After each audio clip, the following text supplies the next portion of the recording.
6:30 p.m. is the regular meeting of the Arlington City Council. I'm Mayor Rich Nagel, and I'll be presiding. At this time, would you join me, please, in the Pledge of Allegiance?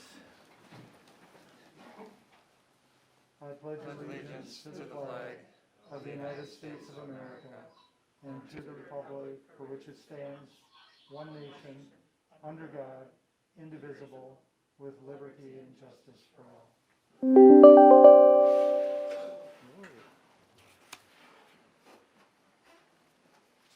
All right, we'll have roll call. Councilmember Buss. Here. Councilmember Thomas. Here. Councilmember Betcher will join us later. Councilmember Morgan. Here. Councilmember Sharpie. Here.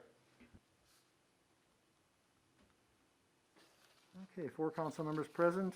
Also at the table on my left, City Council or City Administrator Amy Newsom. On my right, and welcome back, City Attorney Ross Arneson. Welcome back in person. You represented yourself well on during the COVID issue online, so appreciate your presence.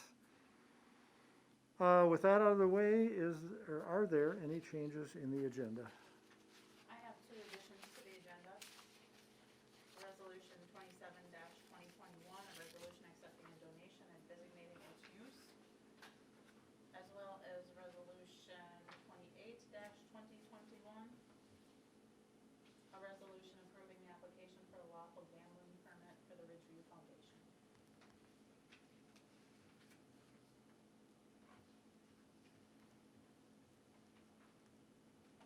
Okay, is there anything else? Hearing none, would someone make a motion to approve the agenda with the additions, please? I make a motion to approve. Second.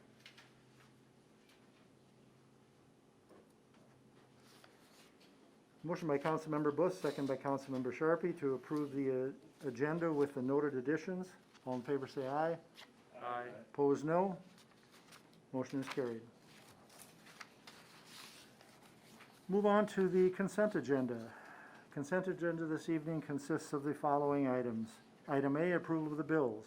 Item B, approval of April 5th, 2021 City Council workshop minutes. Item C, approval of the April 5th, 2021 City Council meeting minutes. Item D, approve hiring of Kenneth Pershaw as seasonal employee for Public Works. Item E, approve hiring of William Rao as seasonal employee for Public Works. Item F, approve hiring of Hailey, help me out on that, Tagney as community center attendant. Sorry, Hailey, for the mispronunciation. Item G, approve on-sale liquor license for the Arlington Raceway. Item H, approve on-sale and Sunday liquor license for Double Tap LLC. And lastly, item I, approve off-sale liquor license for Arlington Liquors. Is there a motion on the consent agenda? I'll make a motion to approve the consent agenda. I'll second. Motion by Councilmember Sharpie, second by Councilmember Buss to approve the consent agenda as read. All in favor say aye. Aye. Opposed, no. Motion carried. Is there anyone here this evening who wishes to address the council at this time? Seeing none, we'll move on to announcements. City Administrator Newsom. We received our letter of congratulations that we were recognized as a 2020 Tree City USA. This is our 13th year. Right on. 14th here. 13th. Okay. Oh, we got the little thing already and you put it up? I'm sorry, 13th yeah. year. All right, Already stuck. 13th year. Also, we received our wastewater treatment certificate, which is a copy of it is on the screen. Wastewater treatment facility operational award is presented to the Arlington wastewater treatment plant and its staff in recognition of exceptional compliance with the Minnesota Pollution Control Agency. So, congratulations to our staff. Mhm.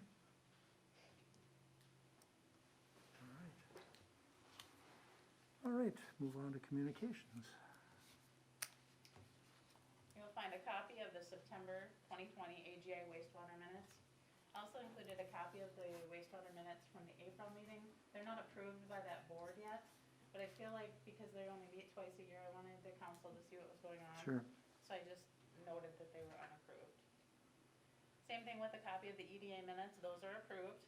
I try to put the EDA and planning and zoning minutes in the packets. We received a letter from the Twin Cities and Western Railroad. Make sure you notify them if you're working in the right of way. We passed our biosolids. The mayor received a letter saying that our report was complete and well done. Coronavirus funeral assistance. This information is for everybody in the community. If we have a loved one pass away from COVID, there's financial assistance available from the federal government. Southern Minnesota Initiative Foundation is asking for a donation for 2022 already. We do usually donate to them each year. The money usually comes out of the EDA budget. Excel Energy will be doing some testing in town. They will be inspecting the transmission power line in the city of Arlington, so we received notice about that. Okay, any questions on that? Hearing none, we'll move on to reports. Annual report from electrical engineer Chris Court. And Chris is from Minnesota Valley Utility Service LLC. Chris is on the screen. Good evening, Chris. Hi Chris, can you hear us? Kurt. Chris. Did I say Chris? You're starting with Chris. No wonder you look bewildered. I followed suit. Sorry. He looks like a Chris. Kurt, welcome, Kurt. Well, first of all, thank you everyone for having us on tonight. I don't have a lot to report, so this is gonna be brief, but there are a couple things we need to talk about. I guess, Amy, are you hearing me pretty well? Yes. Yep. We can hear you. Craig? I think Amy mentioned we got a notification from Excel Energy, about they're testing some poles in town. Just a heads up, they got a major project coming, starting November of 21 and till spring of 22, down by our downtown sub, the park down there. They're gonna be revamping that substation a little bit. I don't think they're expanding too much. They're gonna build some temporary bypass stuff, and then they're gonna turn around and redo the breakers inside that substation. Do a little testing on the transformer that's theirs that we borrow capacity off of, and then they'll be back online in the spring. So that's something to keep in mind over the winter. Where Arlington's exposure is that's our backup substation. If we have a problem, we could, with our main sub, we could end up with some issue, maybe to try to backfeed or other things in that situation. So just making the council aware that this is something that, even though it doesn't seem like much, but it does take away our secondary security in the event of a problem. Then, as far as things going on for this year, under the engineering side, Sarah Peterson, who's here tonight, she's gonna develop currently we are in the last year of a 5-year work plan for you guys. For this year, last year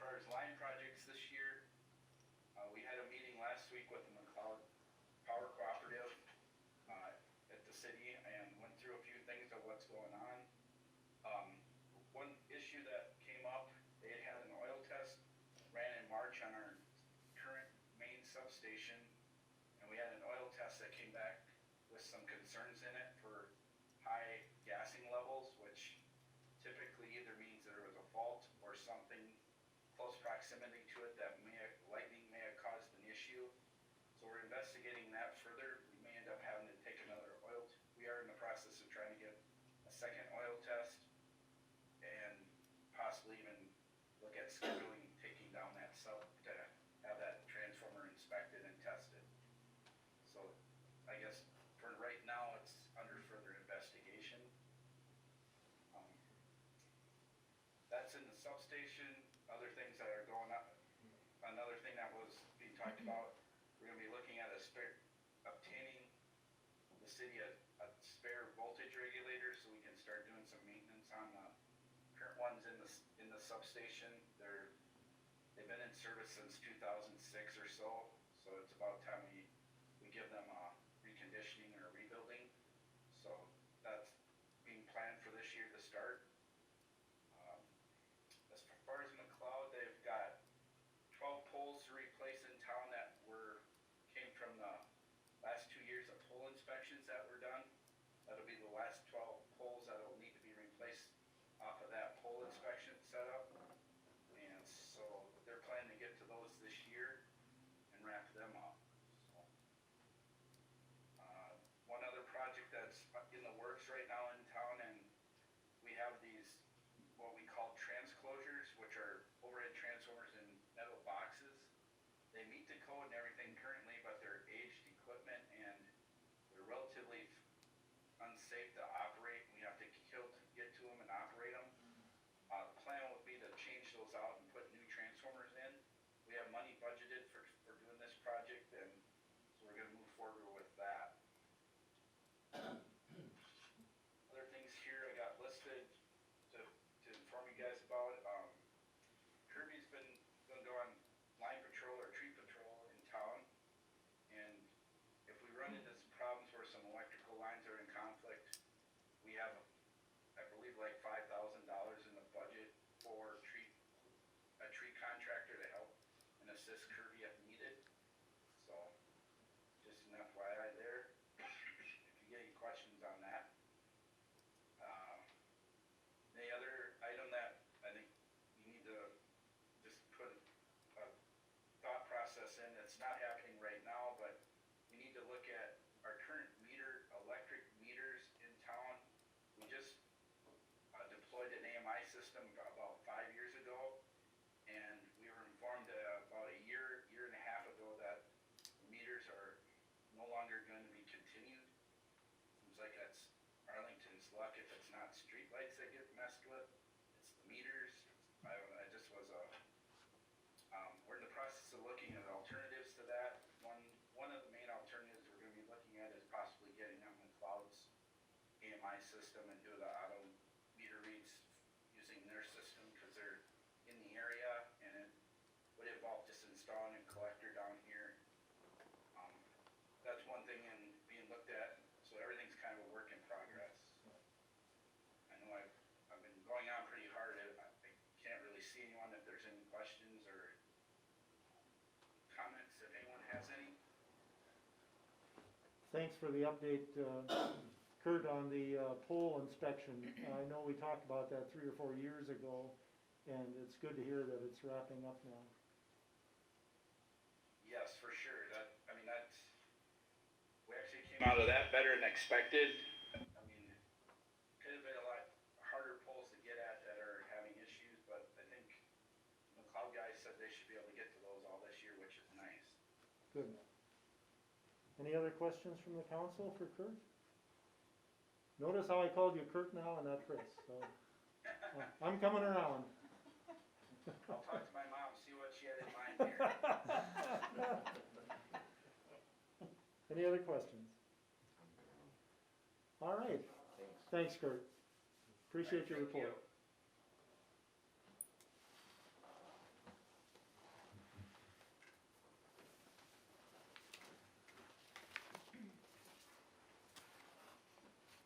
All right, People Service Report, Lee Ordwell. Make sure the mic is on, Lee, and pull it up close. So we have our monthly report there. One thing I was gonna comment on before was the award that we got for the accommodation for that, or from this MPCA. That goes from August 31st of 2020 to September or 2021, or, yeah. The back year from that. And for that to happen really goes to the operators with Dylan that was here and Lee and now Corbin. They have to make sure everything's done correctly. There can't be no missed samples, no mistakes, nothing. And that's a good honor for them that they're keeping an eye on things and making sure the plant's staying in compliant. That's what the award is about. The biosolids thing is, I have my type 4 operator's license for land application of biosolids, and at the end of the year, we have to report what we applied on all the land. And then they go through, and it's all the nutrients that goes in, the metals go in that we keep track of, and that everything has to be correct when it's reported in. Otherwise, if there's violation, you would have had notice of a violation instead. So that's an annual thing that comes out every year, just to explain it to you, what they do. So on the monthly maintenance report, there was a couple things I wanted to highlight on there. Was, let me just pull my stuff out here. On the front page down on March 12th, Hydro Engineering has not been here yet to pull the well. I talked to him after our last meeting, and he said be a week or two. They were waiting on the pipe. Should have been there in a couple days, he said, and everything's ready to go, put back in. I'm sure they're just, hopefully next week or something, this week we hear from them. I don't blame them for not being in the cold weather doing it, so. And then on the bottom of the page, Lee took some of the old water meters and the scrap metal, and he got a check back for the city for $280. We still got a bunch of stuff to clean up out there. There's some hydrants from road projects laying around, and some of the old water meters now that the meter thing is ended. So we'll be hauling some more stuff there, and we'll get another check to the city for whatever we have. So on the next page, kind of on the second item from the top there, have you ever looked around on the lift stations and stuff, there's a sign with the 800 number on it? We got rid of that 800 number, and we put our cell phone numbers on there in case there's emergency. It was a company that was down in Omaha. There's 2 Arlingtons that we do deal with people service, and one's in Nebraska and one's in Minnesota here, and they can't keep them straight. We'd be getting calls for down there, they're getting calls for us. If somebody calls in, they don't get called, for half hour later, they're calling people that aren't even around, and so we pay for that service. We decided to get rid of that service. We had new signs all made with the cell phone numbers on it, and the way it works here, priority is that the city calls the on-call phone and they get a hold of us. But the water plants, the lift station, everything that we deal with has a sign on with all our phone numbers on, in case somebody's going by and all of a sudden like water's coming out of a building or something, so. And then towards the bottom of that, we did meet with the AGI, and we talked about that lift station on that. We're gonna get quotes on that and then bring it for approval at both councils. And now, I also talked at there, it says it is Arlington Green now. I'm gonna start including them in what happens at the wastewater plant. They pay into that, they're part of that. They should know what's going on there. That really hasn't been done, so we're gonna start trying to get everybody more on the same page, involved with everything. So then you can see our water reports, and you can see that we're still lower than what we were last year with our INI. And that's in the green there versus water pump. We're actually pumping more water too than what we were last year. So it seems to be going in the right direction, And then the next one, that's the Green Isle. It's still kind of, they're still matching each other, So.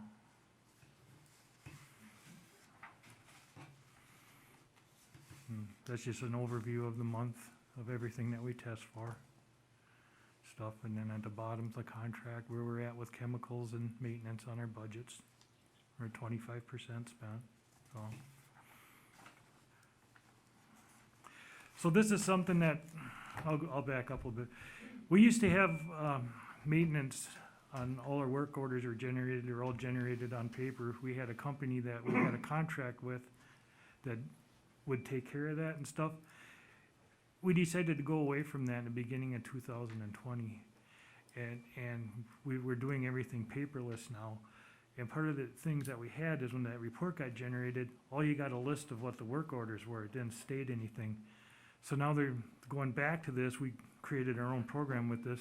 So what you see, as it scrolls through, there's quite a few pages of this, is every work order, what the tasks are, is it monthly, quarterly, annually? And that's what's being done at the plants, water, wastewater, lift stations, testing alarms, everything that we do is in that report. So, I think that's nice, I'm glad they went to that, you know, 'cause every piece of equipment's listed, so, when they come up. That way you guys know and see what we do, not just did this, did that, you can actually see, so. Very detailed. So I think that's a good thing that they did. Takes a lot of transparency away, so.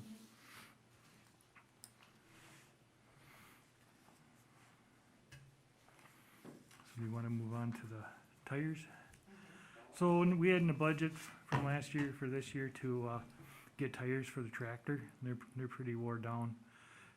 We have one quote, that's a low quote from UFC out of Lafayette. They will come here on site and change them out for that price. The second quote, and then that was a lot higher from Sam's Tire, and we would've had to bring the tractor there. So, Good. and, with that, there's on the UFC one, there's a rebate on the tires, there's $100 rebate. So you get $600 rebate off of it, that's only good till the end of April. If we can get the tires, get them now. Problem is, there's no tires in stock, you'll get the rebate, it might be a month or two when they get put on. So, That's $100 per tire, is that? $100 per tire, Okay. yep, so. and they're all Firestone tires, radials, so. Are they gonna honor the price, or are we Mhm. gonna have to pay something different when they ship? No, No? they said this price will be the price for whenever it is. Like, when the last meeting we talked, the problem is there's no tractors out there. Well, there's no tires out there either. You know, the inventories are, he's got like the front ones, but the back ones are somewhere else, or if it might take a month to get some in, you know, as they're being made, so. I would entertain a motion on the tires.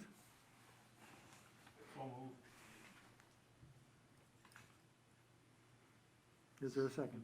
I'll second it. Motion by Councilmember Bush, second by Councilmember Thomas to go ahead and purchase the tractor tires from UFC at a cost of $8,651.84. Further discussion? Hearing none, all in favor say aye. Aye. Opposed, no. Motion carried. Okay. Lee, what's the Diamond Maps demo? That's, you're coming up here to tell us what the Diamond Maps demo is. All right. He needs to, I need to log into my. Okay, sure. I know we talked about last month, or the last meeting we had about the diamond maps. And I think there was some. Let me get up.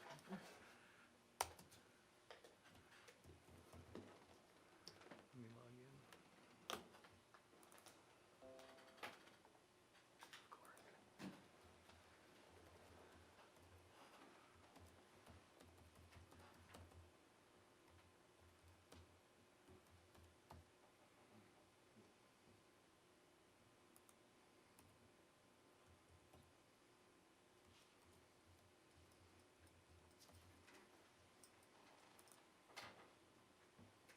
Okay, I'm in.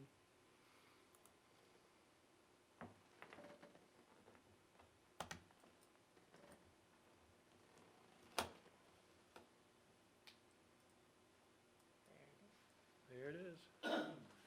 you can see it. Very Yep. well. Cool. Can you see okay back there? Should we turn the lights off here? How are we doing? See fine. So this is not a maintenance program, it's more of a place for a file, keeping information, storing information. We're taking the city maps and the as-built and whatever we have, and we're creating our own maps on the city. And what we have the ability to do, this is all off Google Maps platform, it's like a GIS, and then we're creating this ourselves.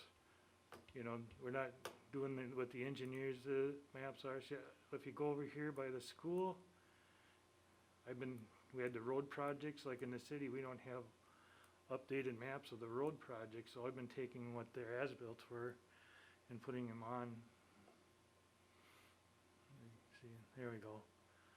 And these are pretty much as accurate as I can possibly get of what's in the city for, they got sewer manhole, so we can go on here and it'll keep a record. This is when I created it. I haven't numbered them yet.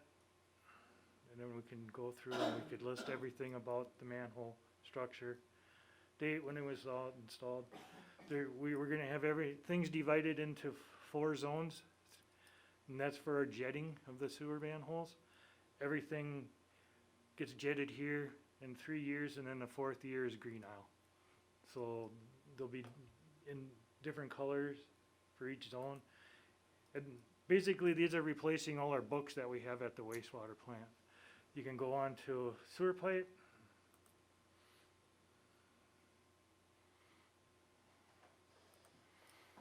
So now when we clean that, we can document that. We'll fill in the information on there.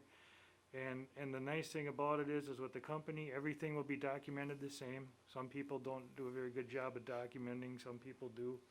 But this has been accepted by the League of Minnesota Cities, because each line is its own entity between the manholes, that we can say what we did. If we had any issues in it, we can add notes and stuff to it.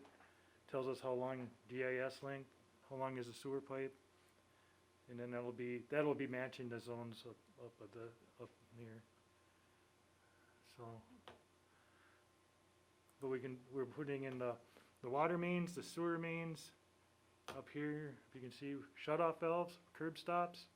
We can put in the curb stops of the houses, the sewer laterals coming in. We just haven't got to that point yet. We're still building the platform of this. That's why you see incomplete lines in this area, because this was on the maps of the areas that were redone. So I've been coming in and come up. I know Tony's here. Are you able to hide Yep. certain ones? Yep. So, like if you put every house on there, obviously it's going to be a lot more stuff. So you might want to hide the. Yep, we can click on layers. We can add Yeah. layers. We can just take off water mains. Now they're gone. So take off sewer mains. So we created a hydrant flushing plan off of this. And I don't know if anybody heard, we're out flushing hydrants today and we found a fire hydrant that was damaged. It's number 84 here by here. So you can kind of zoom in, you can see how old the maps is, the plant's still there, you know. See, I haven't had to figure out this line yet, so, and the sewer lines are missing from over here yet. We just haven't got to that point. The biggest thing is we wanted to implement this in the beginning of the year, and right now we're flushing hydrants. We're working on that, and we'll as we go along, we'll fill everything in, and hopefully by the end of the year, a lot of the information will be in here. So I took this hydrant just to show you what I could do. I marked it out of service. We can do a condition on it, what it is, you know, date when it's flushed. I added that, and then I put notes. A dead end, flush until clear. It's not looped, so it's gonna be brown, it's gonna be yuck, just for the operators. And then this is today's thing. Hydrant was found damaged during flushing on 4/19/21, C-pick and attachment. Tells me what it is, the model there, how many outlets it's got. Is there a valve on it? It's got a 4-inch water main. And this is what I want to work on when we talked about going back to the fire department, to get them some kind of information like this so they could know. I figure out how to create. So, for those that don't know what happened and we saw, so there's the hydrant that was found today. Surprised it didn't blow off. Yeah, if somebody would open that up and raise that plunger, Oh, the yeah. plunger going through the bottom's holding that together. When you turn that handle up on top, that raises that plunger, that's what makes the water come out. Lee Forcier found this today, if he would've raised that, we would've had a geyser. Yeah, well. It you would've could've popped had that top somebody- right off. Yeah, This ring is Yeah. what holds that together. Now, if I remember right, you do have spare Yep. hydrants? That was my next thing. We have spare hydrants, we have a head like that, so we should be able to get the water shut off, and then just take it apart and put the other head back on and just use the stuff that we have here in the city. We shouldn't have to contract out for it, and so. But, that's what's neat. You have a problem with a water valve or something, you can make notes on that in the city. The uses are endless with it, so. So, cause I know like after we had the last meeting, it was kinda confusing that what it really is, you know? So I just wanted to show you. Same thing, we'll have all the valves numbered, we exercise valves, we flush hydrants, we jet sewers in town. And the wells are on here, lift stations are on here, you can have all the maintenance on them. Let's see if we can go Do to. you exercise valves on individual residence lots? No, Is that just right? in the No. street, So there could be some valves that haven't been moved for 20, 30 years, really, right? the shut-offs. Yep. Yeah, okay. And we could find them, you know, once we get Mm-hmm. on the other stuff on here. Like, let's see, Baker. Yeah, here's the water, well number 2 is in here. Same thing, we don't have all the information entered in, but everything about the well, you can put, like, while we're working on it right now, we can have it was pulled, inspected, and repaired, and put all the information about it, and, you know, what's the well like, is it active, you know? How many gallons per minute, you know? We can just add that all in. I believe it was installed originally in 1938. Yeah, so and it's got a generator, it's fixed there, so then all we do is fill in, apply, done, you know. It's pretty neat, yeah. If you want, so the way I've been working on it, I can zoom in, you know, so it's really simple to use. Is this a subscription type service or? No, No, so it's a you guys cloud-based bought thing with people service through this Diamond Maps. It's a free service, I know that it is. So yeah, I mean, you can just go on and straight, done. And that's what I'm working on right now, stuff like that, just adding like the water leads to the hydrants and if there's a valve, so. So, any questions on it? Very interesting. I think it's a neat way to have an inventory of everything that's out there, you know, once you start it and get it going and somebody says, hey, this was that, oh no, look at here, it was like this before, you know, so. And that's what I wanted to share, so. Good.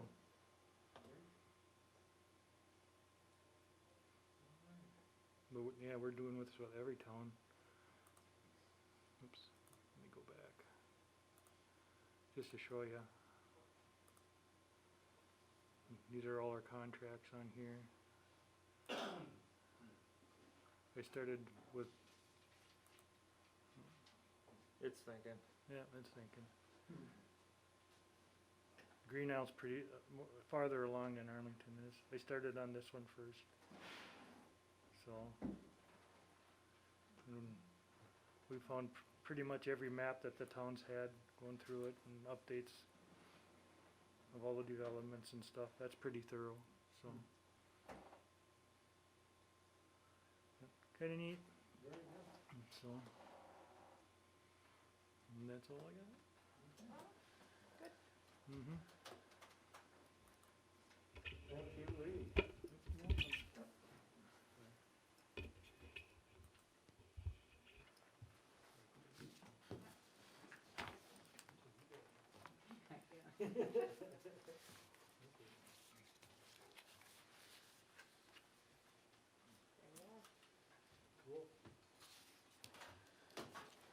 Thank you. All right, thank you, Lee. All right, move on to the March Police Department report. Craig, he's in the hall. There he is. I texted Oh. him to come in. I didn't see you come in, Michelle. You get down, I don't know when she arrived, but the minutes should, just walked in, okay. Paul and Michelle 705. Okay, I thought I'd mix things up with a dramatic entrance. Did it work? Is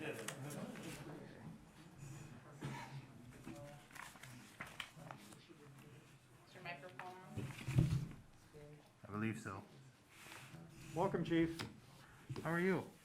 I am fine, and I think the rest of the council is also. Good. Good. I'm here to tell you tonight that for March, we had 128 ICRs. Last month we had 127.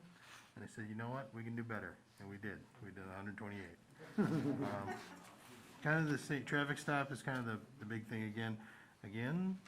No major criminal investigations or anything going on. It's been pretty easy out there, which is good. James and I are still the only ones covering the whole show yet. We're in the process of getting Nathan, our new guy, on here pretty soon. I'm hoping next council meeting that you guys will finalize that. And I was gonna ask the council, we had interviewed 4 really good candidates.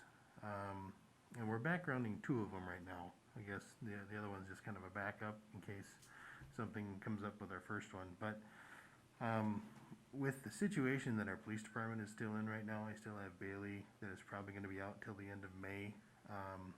And maybe a potential, maybe some other unforeseen event or something.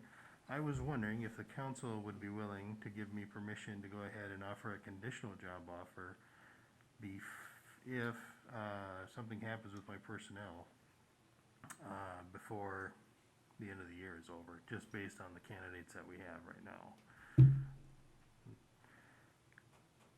It would still leave us at, the 4 full-time officers, but we got the one out on leave, and other people looking, and new people, and then me. So What are you foreseeing as conditional? I maybe would go ahead and authorize, the use to go ahead with a psych and physical to spend money on them for that point. And then ultimately it would be, I guess, to replace any vacancies that we have. Without going through the interview. Right, posting without the doing job again and- without doing the interviews again, we just draw from the people that we got. Well, is that something that you can do without the conditional? I think we have to give them a conditional job offer to be able to subject them to a psychological and a physical, which is required, yeah.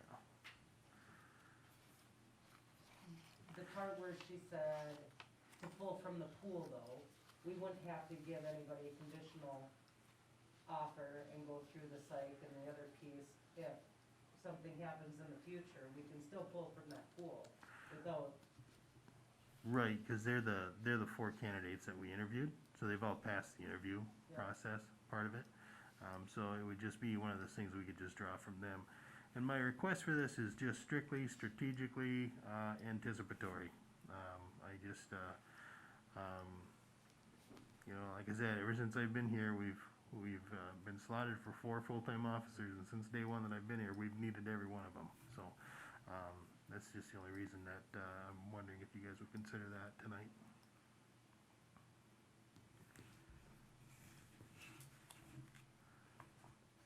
How far down the line do you get and then consider those interviews sort of stale? Because maybe there's other better candidates out there which you would be able to, Usually after a year, okay, I think. More likely than not, what would happen is, we go back to these people in 2 months, and they already got job offers with somebody else, Yep. so. Again, another reason for the wanting to be able to move quickly if we have the opportunity. Yeah, but you also pose a potential where you're investing in someone who's already found a job and has already moved on, and it's not gonna be, your pool may not be your pool. Yeah, it may not be. If I get to that point, and I check with I mean, these other I- people that we interviewed, they may already be gone, and it I would would- be a moot point. Personally, I'd be surprised that they don't already have jobs now, Yeah. in the market. So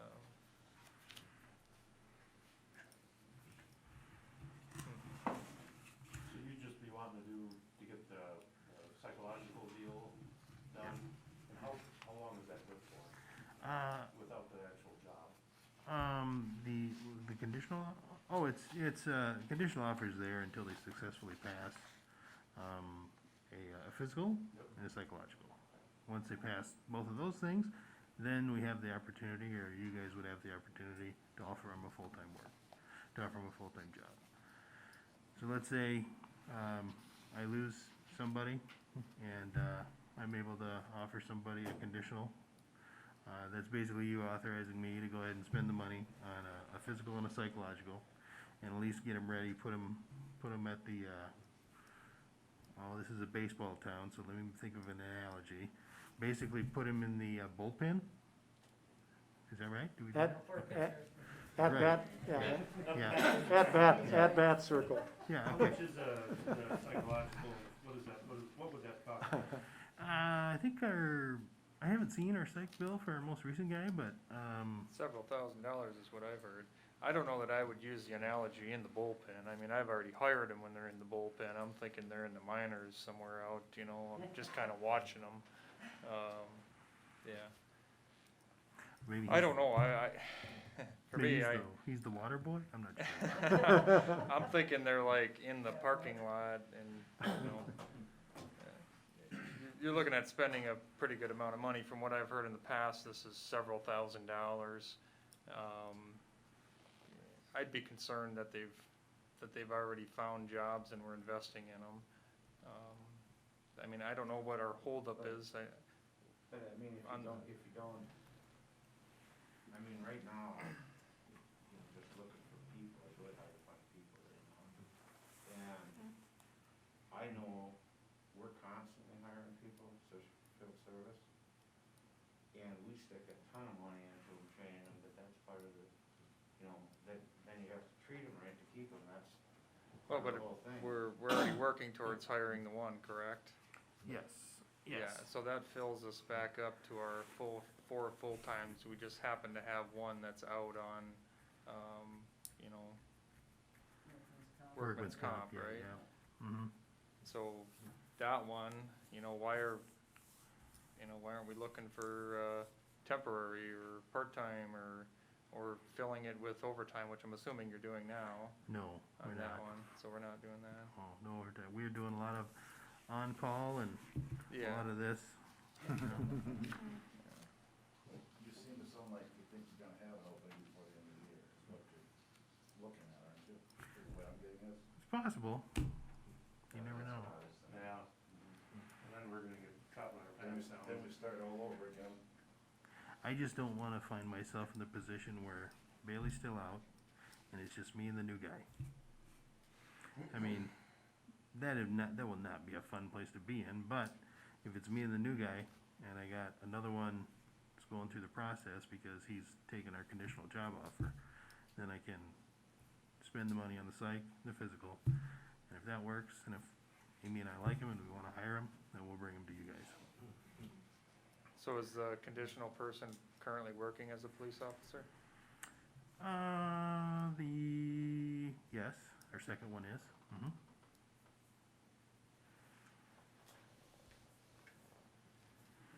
And then the other two before that, they were also very good candidates also. They just didn't, have like direct law enforcement experience necessarily.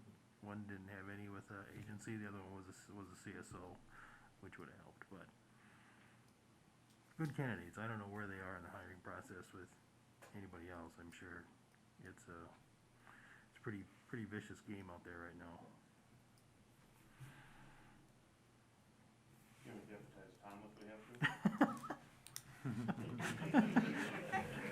Oh, so you just want to create more problems? Is that what you want to do? I'll give Tom a flashlight. He can wander around the park. We put him an hour together? Yeah, he'll be fine. He'll be fine. I'd kill him. Do I get a gun? I'll tell you what, I'll give you a whistle. Blow the whistle, somebody with a gun will show up.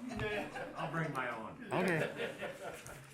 So, I guess my standpoint, I'd be in favor of following through with that, cause the last thing I would want anybody in your position is to be shorthanded with a new guy.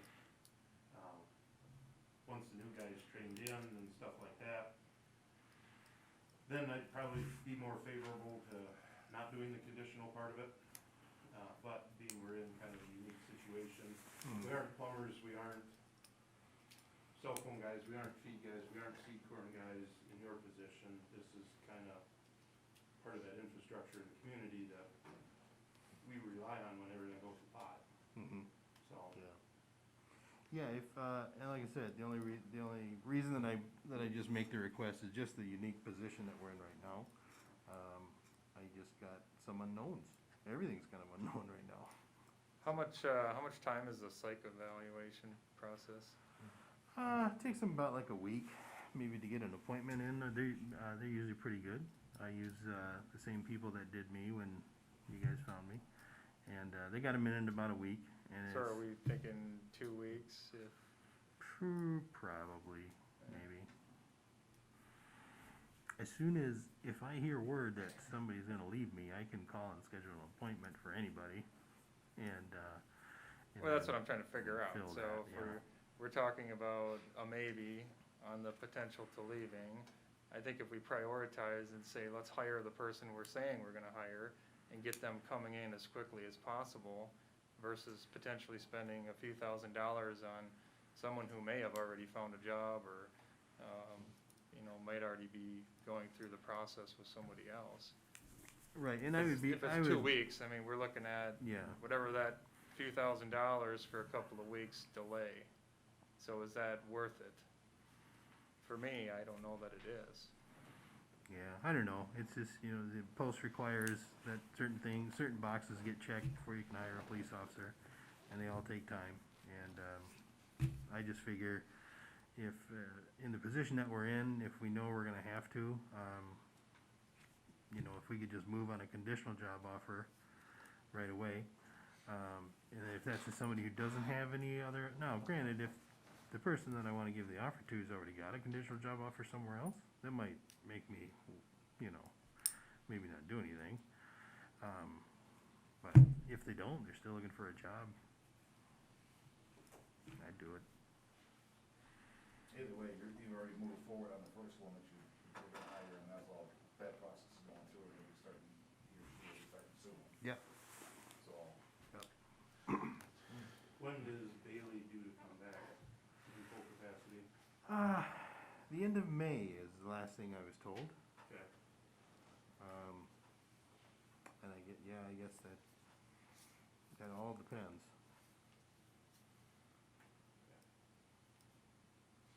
Actually, have Bailey, she's coming in a couple hours a week, she's actually doing the second background on, a potential good candidate for us right now.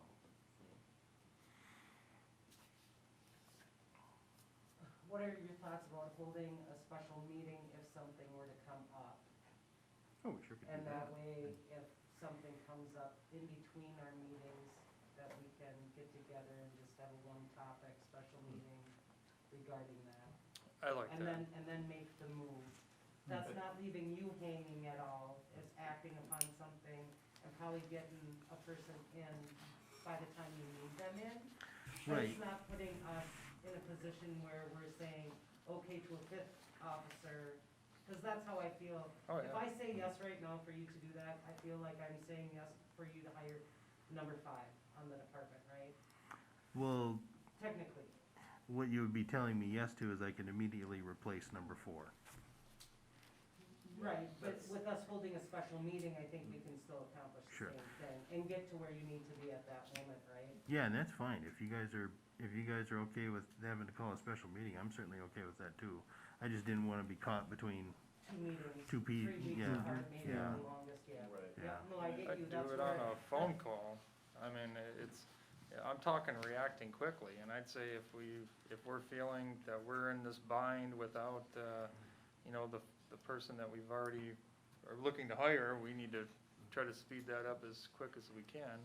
Mhm. We're not giving up on the current officer that's out, because at the end of May, she might be back in full capacity. And if she is, then we're back to full capacity with 1 training in and 2 others. Now, yes, there's always potential someone else can leave, but that's at any given point. That's in the process already, if you remember right, he was looking to move. Constantly. No, I And get that's been since that, day but one, so- that's, and that's, others. But I see where he's getting at too, whereas this, you know, he's got his candidate that he likes, he doesn't wanna lose him to somebody else. Give But- him conditional, if he's working he's already working as a job now, yeah, correct? Yeah, he does have some part-time license experience, yeah. If you lose them all, then you have to start this whole thing over, it takes a month, the way this is going? Yeah, it takes a little bit. Yeah. but the reality is, if that individual is interviewing, they've already probably interviewed around the, you know, who knows how big of an area. Right. And there could be, you know, 10 offers coming to that individual. It's, yeah. Well, it's just, 22. that's the same, Yep. it's the same deal with the guy we did hire. Making offers, you're not. I mean, you gotta make the offer Yeah. like that, or they're, you know, you're barely through the interview process and they've got the offers coming. Yeah. I don't know, I guess if you guys are willing to respond to a call for a special meeting, and, I think that's a reasonable Okay. compromise, is just to call a special meeting as quickly as we can. It takes how many days for 3 days. posting? 3 days? Yeah. So, is there something I'm missing on that, Amy, or do you think that would be a good compromise? I mean, I'm thinking, I'm not in agreement, I don't think that's the right way to go with this, no. I would be in favor as conditional. I would be in favor of that as well. Yeah. So, I would entertain a motion if someone wants to bring it to a head. I would like to make a motion that we move forward with the conditional. I'll second. Motion by Councilmember Thomas, second by Councilmember Buss to move forward with allowing chief to make a conditional offer if need be for a patrol officer to fill a vacancy. But it's not if need be, that's not their motion. Okay, what is their motion? Your motion is to make it conditional Yeah. officer. Oh, to make it conditional, okay. Okay, That means we're hiring someone. Exactly. I stand At least corrected. that's the way I would take it, if somebody's Okay. making me a conditional We're offer. hiring on conditions that we have an opening, basically, is what it amounts to. Well, you We're gotta, not hiring a 5th officer, we're making an offer to this person that hopefully they'll wait, you know, for the opening. Councilmember Thomas, is that what is to authorize him to make the conditional offer? Alright. Okay, Just one last note, I would put yourself in the shoes of the receiver of the conditional offer. And if someone's making a conditional offer to me, I'm expecting to have a job with that conditional offer. That he can always say no, we're just giving the chief the option. Okay, The person he's gonna give the offer to can always say, no, I don't like that idea. And they can say that they have another job. Right. And another entrance. So it's gonna be worded that it's maybe if someone leaves our department? It would be, you can strictly word it that, upon, I guess, a notification to me that there will be a vacancy. I mean, we're budgeted for 4 full-time officers right now. If I get notifying that one of those are gonna leave, yeah, then that's when we could move on it. okay. Everyone understand the motion? I will call the question. All in favor, say aye. Opposed, no. No. Motion passes 3-2. could be a lot of things that change between now and then, but I do appreciate that tool in my toolbox.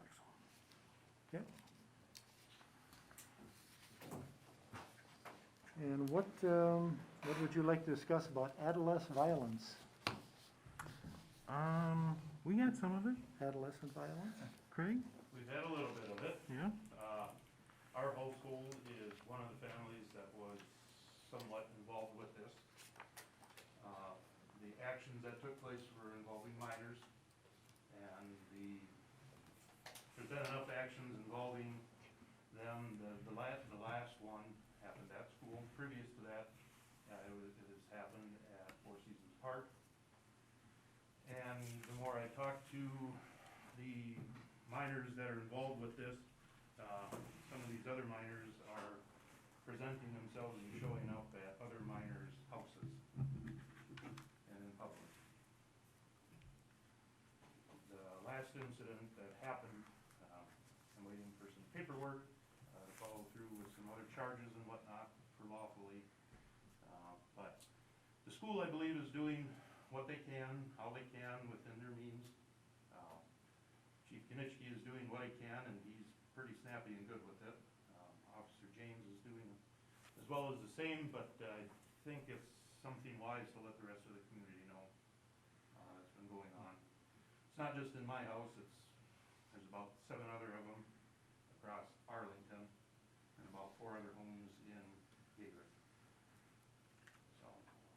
Is it along in terms of harassment or? Yeah, my stepson was struck in school, broad daylight, in front of a teacher by another student. Physically good. Physically, to the noggin. No disregard for, hey, there's a teacher over there, I should maybe try to do this when nobody's looking. It was flat out. The other sticky part of this to me is there's a Snapchat going around with my son being hit. So to me, that tells me that there's other students that were planning and anticipating for this to happen. So,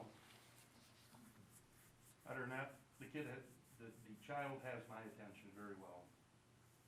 I don't think anybody, regardless, needs to be physically dealt with in a matter of that. So.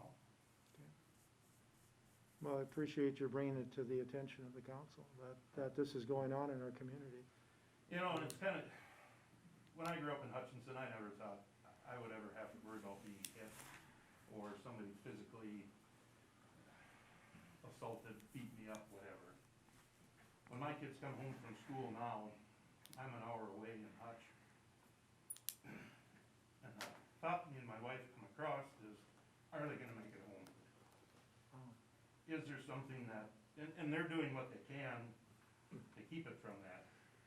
But is there a morality that we need to reinstill in our community that says, it's not okay to do this? This is not something as a standard that we're good with.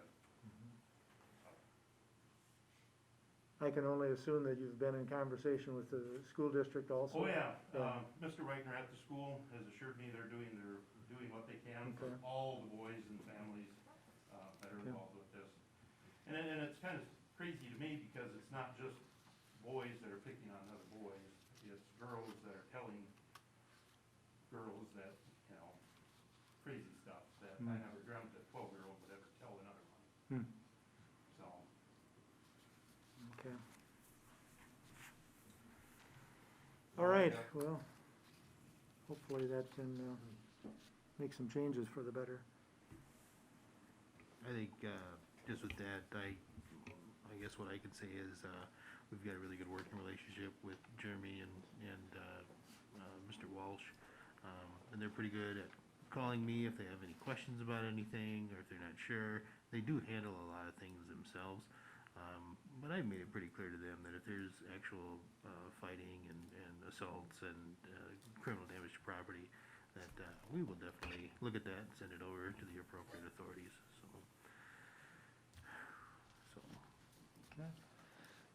I would say over the past 5 years, I've spent quite a bit of time at Four Seasons Park, and you know, some of the kids that hang around there tends to be some, you know, teenagers that come around and they're a little bit too big for the park, and they start, you know, kinda maybe getting into a little bit of mischief. I haven't seen anything to that level, but, you know, there's been a couple times where I've, you know, interjected. I had a 4-year-old out running around playing on the park, and there's some 12-year-olds that are pushing the boundaries a little bit. But definitely, I think, you know, folks within the community is just kind of, you know, there was several parents there that just kind of sat there and were kind of leaving it be, and, you know, it had gotten to a point where I had to kind of step in and just talk to a couple of them, and then they kind of, you know, went on their way. But I don't think there's a lot of, some of the kids are, maybe parents are, you know, out working, you know, probably 2 shifts, and, you know, just aren't around, so the kids are out kind of looking for other means of attention. Well, it does take a village. Yeah. Raise Oh, kids, definitely. you know. There's, you know, since I've lived in Arlington, there's been a very, I would say the Arlington community has that more warm, fluffy feeling to it than Hutchinson did. I did not grow up in town. I grew up on a farm, and being a farm kid going into town, a lot of times I was viewed as an outsider. I smelled like cows, I smelled like pigs, whatever you have. I could have washed for 3 weeks straight, and that would have still been there. In Arlington, what I witnessed is our children playing with each other and communicating and doing whatever very well. And I'd say in the last year now that my son is growing up, and we're finding some of those worldly values. Some of the peers he has not, they don't have that same stuff we instill in our house. So, you know, what have you.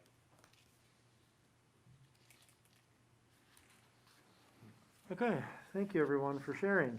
Appreciate letting us all know what's going on. Chief, anything else? I don't believe so. All Amy, righty, did I thank you forget for your anything? report. No? Appreciate it. Very good. Thank you. You guys have a good evening. You got my whistle. I'll go get it. How about the selector valve? Okay, item D, March expenditure report. I'll go through this pretty quickly. We're sitting very well. We're staying within our budget. Admin's doing well. Public safety is doing well. Public works is closest to being at their actual budget, but not over. Let's keep going. Everything's under budget. Good. Enterprise funds are sitting at 30%, they're pretty close to where they should be at. But we do pay some bonds out of there, as you know, we pay some debt out of some of these bonds. Mhm. Most of the bonds are already paid, that's why they're sitting so high. Overall, we're doing well, Good. sticking to Good. within budget. Any questions on the financial report? All right, hearing them, we'll move on to resolutions. I believe I got it. Yep, there's resolution beginning with Resolution 23-2021, a resolution accepting donation, designating its use. This is a donation from Countryside Feed for $1,000 towards the dog park. This is the veterinary clinic in town, if there's any confusion with it. Oh, is that what? Okay. Okay. I'll introduce resolution 23-2021, a resolution, accepting a donation from Countryside Feed for $1,000 for the dog park. Second. Resolution 23-2021, introduced by Councilmember Batchor, second by Councilmember Morgan, and that is a resolution accepting a donation, designating its use. This donation happens to be $1,000 from Countryside Feed for the dog park. Discussion? Hearing none, vote by roll call. Councilmember Sharpie. Yes. Councilmember Buss. Yes. Councilmember Batchor. Yes. Councilmember Morgan. Yes. Councilmember Thomas. Yes. 5 votes in favor, none opposed, the resolution is adopted. Resolution 24-2021, a resolution accepting a donation, designating its use, this being $1,000 from McLeod Cooperative Power Association for the Arlington Area Ambulance. I'll introduce resolution 24-2021, resolution, accepting $1,000 from McLeod Cooperative Power Association for the Arlington Area Ambulance. Second. Resolution 24-2021, introduced by Councilmember Batchor, second by Councilmember Sharpie. This is a resolution accepting a donation of $1,000 from McLeod Cooperative Power Association for the Arlington Area Ambulance. Discussion. Hearing none, vote by roll call. Councilmember Morgan.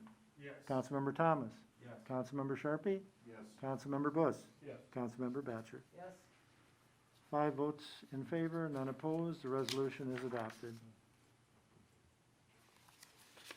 Resolution 25-2021, a resolution accepting a donation, this being a $2,000 donation from McLeod Cooperative Power Association for the Arlington Fire Department.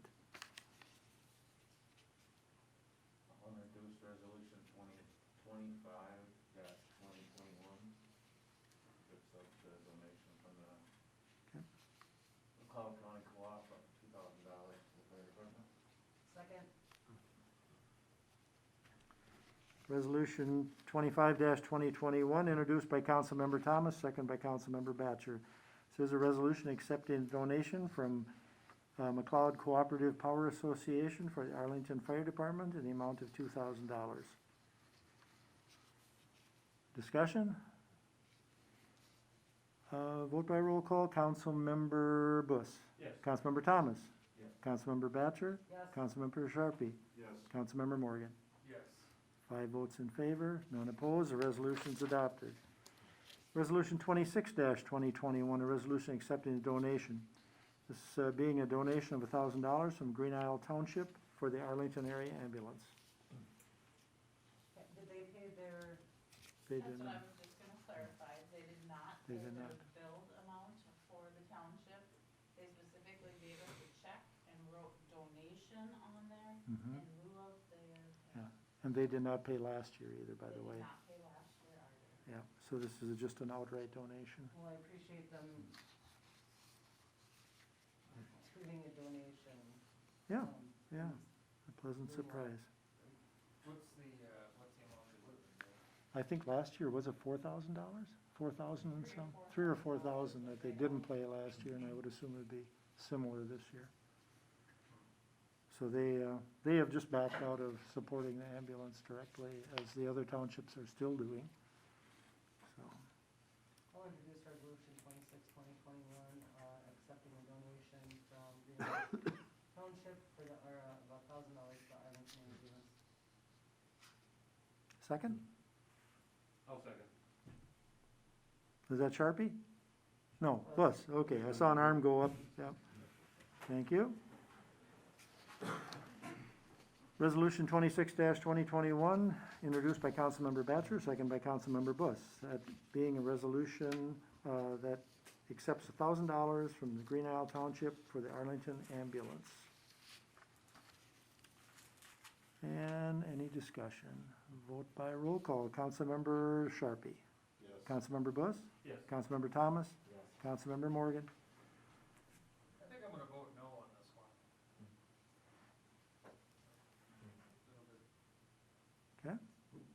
Councilmember Batchor. Yes,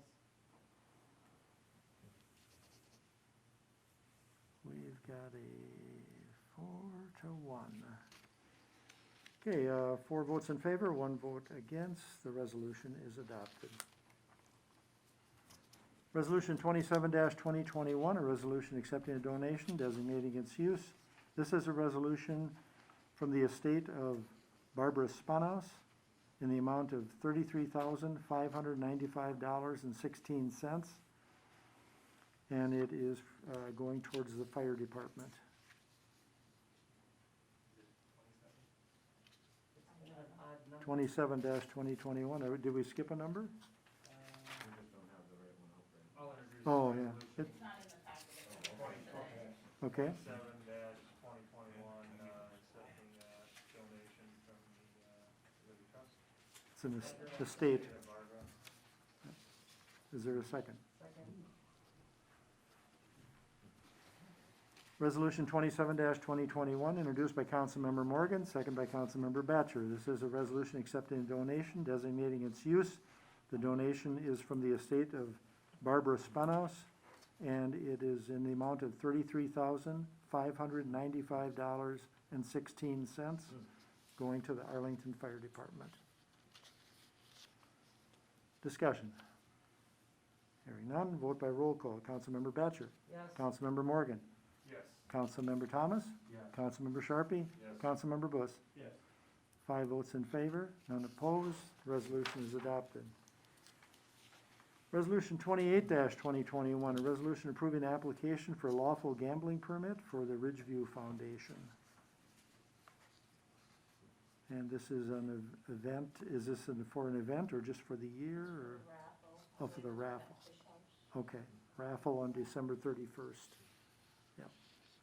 I'll introduce resolution 2021, resolution approving application for a lawful gambling permit for the Ridgeview Foundation. Yep. I'll second it. Resolution 28-2021, introduced by Councilmember Sharpie, second by Councilmember Thomas. It is a resolution approving the application for a lawful gambling permit for the Ridgeview Foundation. That is for a raffle event being held on December 31st, 2021. Discussion. Hearing none, vote by roll call. Councilmember Morgan. Yes. Councilmember Sharpie. Yes. Councilmember Thomas. Yes. Councilmember Batchor. Yes. Councilmember Bus. Yes. 5 votes in favor, none opposed, resolution is adopted. That is it for the resolutions, and then we will get to item 14, approve, deny EDA recommendation to approve purchase agreement with AJH Properties LLC. Tony, I will ask you to come up and sit in the seat with you, microphone. The EDA approved a land purchase agreement with Tony Puff, which is the AJH Properties LLC. This is for the nickel property, the 14 acres north of the racetrack. Tony, would you like to tell them a little bit about the business? Well, Tony's Outdoor Services is one portion of where we do a lot of, how would you say it, conservation business, or conservation, soil and water conservation, native seedings, habitat projects, all kinds of stuff like that. We run throughout the city, or throughout the state, working for the DNR, U.S. Fish and Wildlife, Pheasants Forever, Ducks Unlimited. We also do a bunch of our businesses also through Sibley County. We do whatever they need us to do for them. So, majority of our stuff is excavation, native seeding, and we do snow removal and tree removal work. A lot of invasive species work, stuff like that. Tony would have 5 employees under the commercial loss policy and qualify for the purchase price at $10,000. Both the Bearland purchase agreement and the development agreement were set to Attorney Arneson after the EDA meeting to review, make any changes as necessary, said there may be some changes when it comes to the city council to vote on. Were there any changes in the Bearland purchase agreement? If so,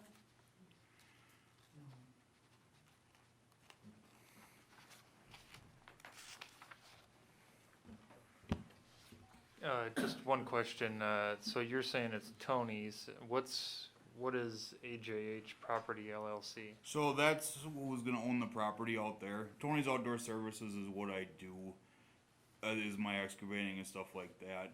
There's going to be other buildings built on that site out there.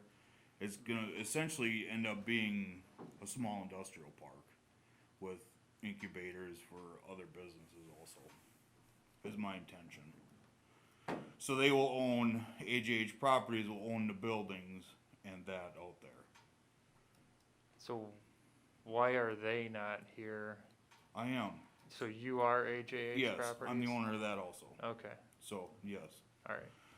So my business, Tony's Outdoor Services, will rent the building, the current building, the first building that's going to go up. That's gonna be my shop Okay. on that side. And so AJH AJH Properties is the business that's gonna have the 5 employees? Nope, Tony's Outdoor is gonna have the 5 employees. Is that how that works? I don't think they have to specify that the name on who's purchasing the land has to have the 5 employees, it's that there's 5 employees on that site. Yeah. That's the way I read it. Is that how it With the potential to be more depending on who comes in. Because that would mirror how the technical services building is done. I believe the entity that we sold it to That's right. does not have any employees either. Right. It's the different businesses that are in that building that have Mhm. employees. They just wanted me to set it up that way for tax purposes and insurance purposes, liability reasons. Just to let you know, our Ring Central has disconnected because we have been idle Oh. after Kurt got off, so we're no longer on Ring Central. Okay, again, EDA has approved this bare land agreement and sending it on to the council for action. Well, I do like, this is kind of, to me, this is a new revolution as far as what I'm hearing, as far as the other buildings potential. So Yeah. the last time that you came before us, I recall, there was gonna be one spot for some trucks, and, I mean, I was heavily concerned that here we are, I see this property as being an asset to the city, and, my feeling at that time was we're just, we're allowing it to go somewhere, if somebody's gonna build this small little building on it, and that was gonna be it. So if we're gonna have a potential for more growth, that helps the, helps me feel Yep. justified in what we're getting out of this asset. This is a big, I mean, I'm buying a big project for myself, essentially.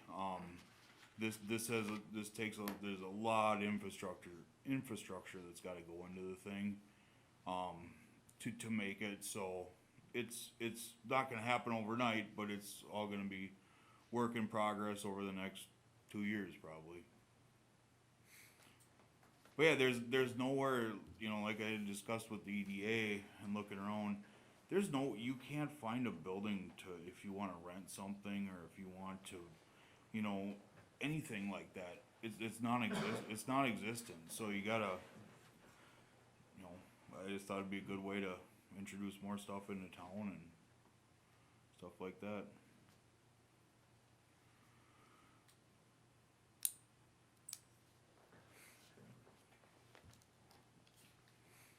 So are we waiting on a resolution? We're waiting Is that- it's not a resolution, it's just a simple vote. I'll make a motion to approve EDA's recommendation to, sell properties, AJH properties. I'll second. Who was the second, Bus?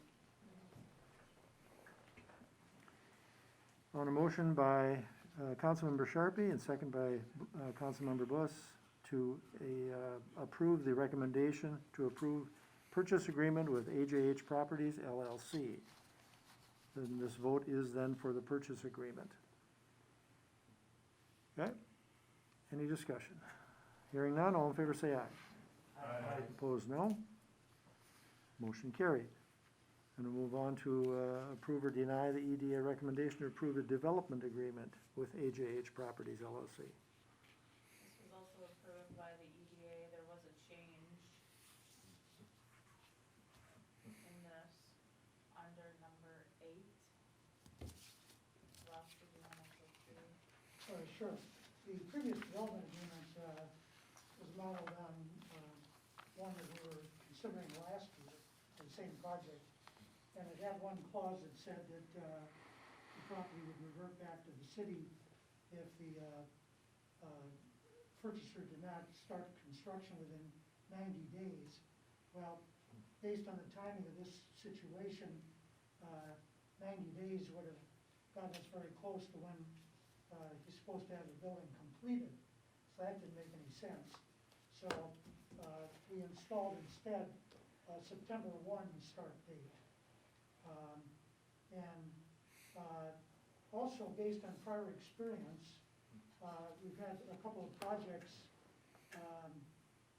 fade out on us. And, it seemed like it was like pulling teeth to try and get the title back from the former developer. So, my recommendation, we put in a clause stating that, the buyer would immediately execute a deed back to the city, which I would hold in escrow. And the presumption is if the purchaser does the construction as planned, then that deed would be returned to him for destruction. But if the purchaser does not carry out the provisions of the development agreement, the construction of the building, then the city already has the deed. We don't have to go looking for it. And then we can transfer the title back to the city, and theoretically, the property would be available to somebody else yet this fall. Immediately. Yes. Makes sense. So is that gonna, the only question I have with that, is that gonna monkey up anything for mortgages or? Not at all. The deed is just a piece of paper in my file. Okay, It doesn't exist, nobody knows it exists on the record. And I presume your plan was to start construction this spring, is that right? yeah, Yeah. yep, and, you know, Amy, we'll go through that on the next part, but yes. Yeah. Yes. So, then no problem. But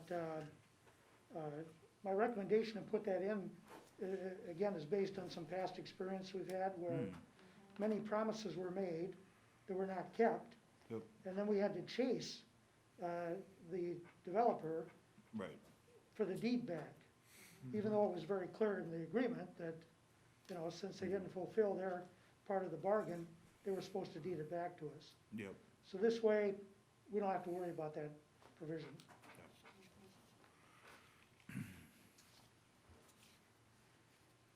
Other questions, concerns? I'll make a motion to approve the, purchase or development agreement.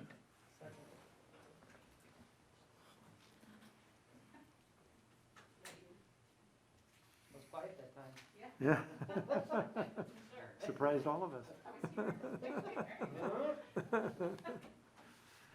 Motion by Councilmember Morgan, second by Councilmember Batchor to approve the EDA recommendation of the development agreement with AJH Properties LLC.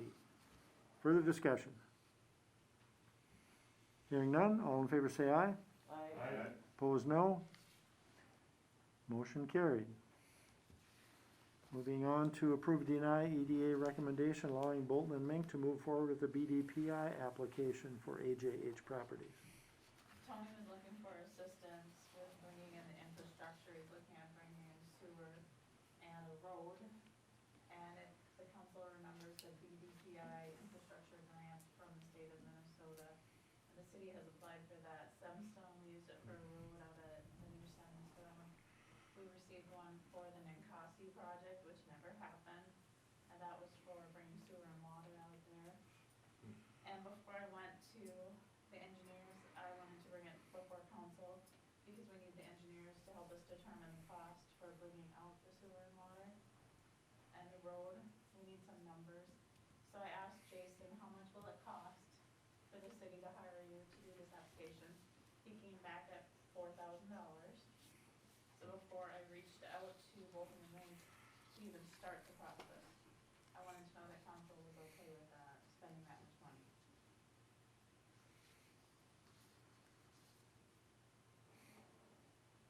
Okay, Questions? open for discussion? So the other project is dead, like not happening?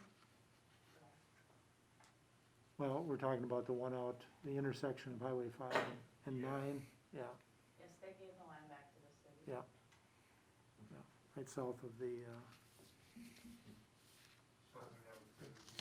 So we never never did anything, no, no. We did apply for the grant, we would have paid Bolton and Mink to help with that grant application. So we have the maps, we have cost information on bringing out the infrastructure for that Okay. project. But I did have to write to the state to deed the BDPI program and tell them we were not accepting the grant Okay. because the project wasn't moving. So we do have the plans though for the next purchaser to, So, so we don't have to, So we didn't accept the grant. we did not accept the grant. So this $4,000 is coming from where? Just out of our, I guess I heard grant, so I'm assuming we got a grant. We didn't get the grant? So this is to apply for a grant, you have to come up with engineering drawings or whatever to see how much the cost is gonna be before you can apply for the grant. For this parcel, we've already done it for the other parcel, but not this parcel. not this parcel, we So- have no, Right, so I mean, so we have to do it eventually anyhow, and since Tony's here and we were here, we and might it as well. helps with the deed grants if you have a project ready to go. So they would like to see that, knowing that he has plans to build his building already and hopefully an industrial park. If something were to fall through with this, hopefully it doesn't, but if something does, we'll always have these engineering plans to move forward if With another one. something were to happen. Are we able to file for a grant for this portion of it, or is that just? No, No, that just comes out. this is a portion that the city has to pay for. I'll make a motion to go ahead and, authorize Amy Let to me reach out to them. reach out to Bolton and Mink for this. I'll second. Motion by Councilmember Batchor, second by Councilmember Sharpie to approve the recommendation allowing Bolton and Mink to move forward with BDPI application for AJH properties. Estimated cost at $4,000. Further discussion? Hearing none, all in favor say aye. Aye. Opposed, no. Motion's carried. Thank you, Tony. Thank you. I wanna say thank you to everybody, the EDA committee, everybody has been spectacular. Howie, thank you, I appreciate it. It's been great. Okay. Continued good fortunes and success there. Yeah, we'll be out ready to roll whenever we can. I Okay. mean, it's, whenever we can get it closed, let's get it done Okay. and I can start digging. Okay, Thank you, everybody, appreciate it. Thanks. Item 17, discussion on municipal liquor store. This was brought up at the EDA meeting as well. Discussion on, we're having a hard time selling the liquor store in town. So it was brought up by one of the EDA board members. What if we have a municipal liquor store again? There was some discussion on why we got rid of it the first time. It sounded like staffing was an issue. But we just wanted to bring it up at the council meeting and see how the council felt about it. I would like to call on Attorney Arneson to give us a little background on when the city owned the liquor store and what some of the difficulties were, the ultimate decision to discontinue that. Sure, of course, this is relying somewhat on my faulty memory, but, the municipal liquor store, well, perhaps some of you aren't aware of this, but where the dugout is now, that was the municipal liquor store, in the basement. And the city's community hall was the main floor, hallway. And some of you perhaps, who didn't grow up here, never had the opportunity to see that. But it was a large hall, above the dugout. And that's where we had all our community events. It served two purposes, as a municipal liquor store and as the event center for the city. My recollection is that the liquor store was always a break-even operation. Some years there was a small profit, some years there was a small loss.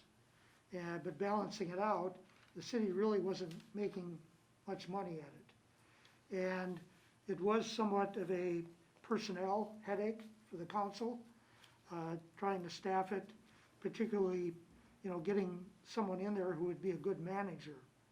And I think we did have a fairly good manager towards the end, but like with other city departments, it seemed, this is my recollection, it seemed to the council at the time that the municipal liquor store was more of a headache than it was worth.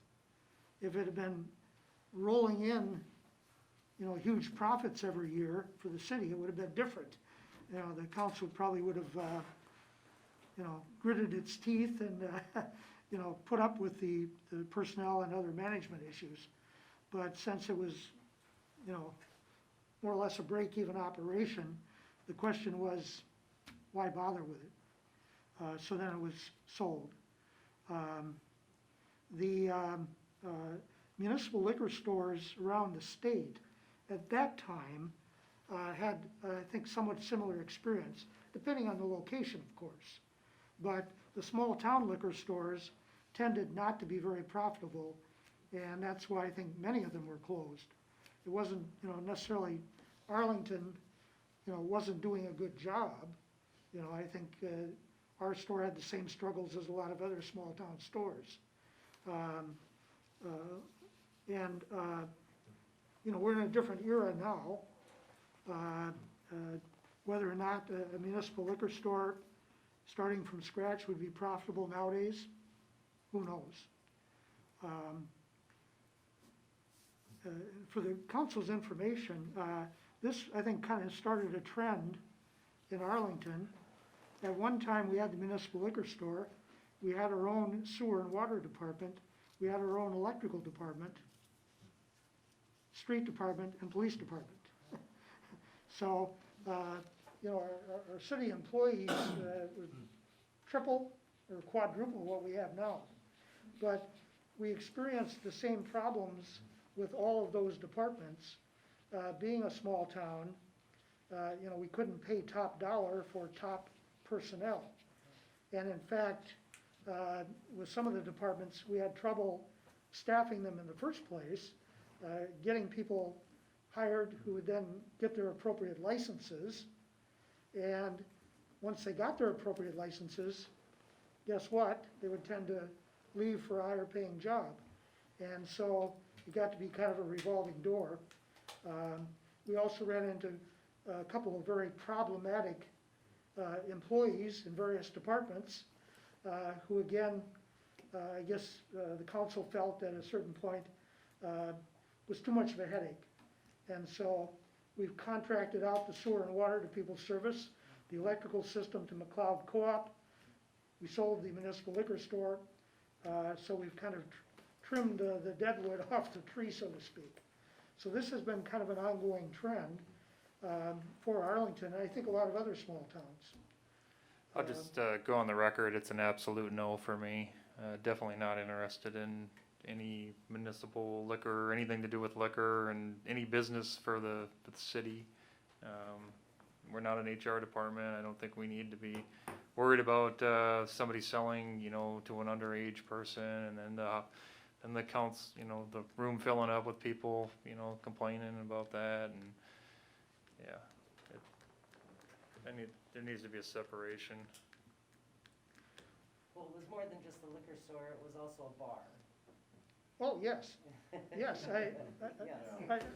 So, yeah, thanks, I was operating on presumption, because, again, some of the council don't know about this. Yes. Yes, it was well, it was in the same location as the dugout now, and basically set up the same way.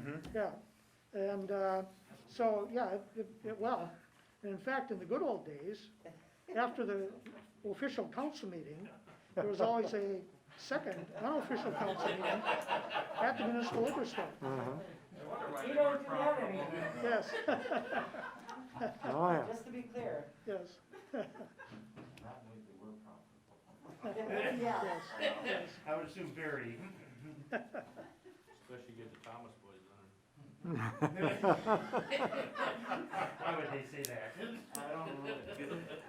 I think, I agree a little bit with Joe, I don't think that it's something that the city should get into business with now, just, you know, also I would feel like it would be a conflict of interest if we had any other businesses that wanted to be a liquor store in town, to, you know, take away from our business, so.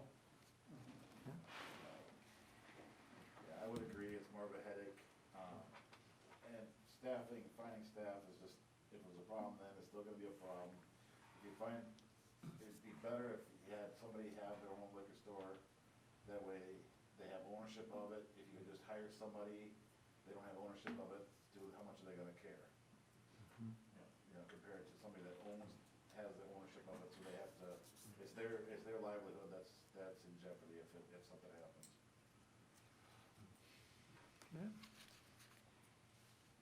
All right, almost seems like a consensus that we just put that one on the far back burner for now.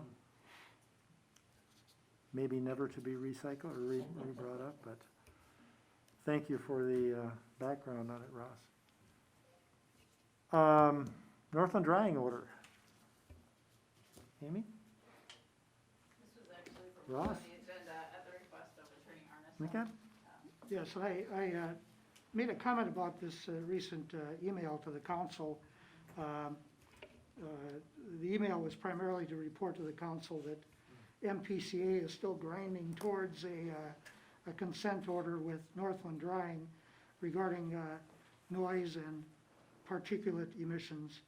And they had promised me that was going to be finalized late last fall, but of course the coronavirus slowed them down, along with all the rest of us. But now they said definitely by the end of June they'll have that finalized.